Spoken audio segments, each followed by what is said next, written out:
थाली माथे पटिका ए हो हाथवा में थाली माथे पटिका बहनी जा पूजरिया हो तो चल पूजा करे माई के दुआरिया हो चल पूजा करे माई के दुआरिया हो हर दुनिया में ऊंचा हो जाइब जे पहर जाई नजरिया हो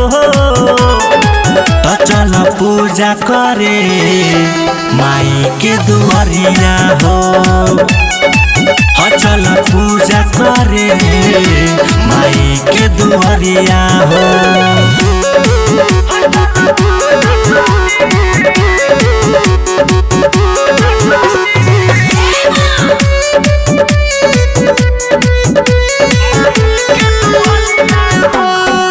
अड़ौला फुलावा छाक लवंगिया माई के बारा भावेला एही से दुनिया सुनए बाबू उ नहीं के चढ़ावेला अड़ौला फुलावा छाक लवंगिया माई के बारा भावेला एही से पूरा दुनिया बाबू उ नहीं के चढ़ावेला झुलुआ झुलावे मलिनिया माई के झूलेली नीम के डरिया हो तो चल पूजा करे माई के दुआरिया हो चल पूजा करे माई के दुआरिया हो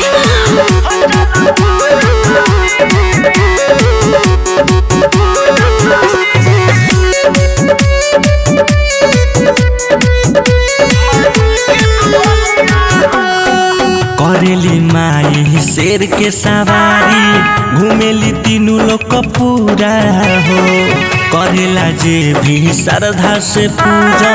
रहे न सपना अधूरा हो करेली माई शेर के सवारी घूमेली तीनों लोग पूरा हो जे भी करेला श्रद्धा से पूजा रहे न सपना अधूरा बोलू सरगमया छोटू माई कहियो तो फिर नजरिया हो तो चल पूजा करे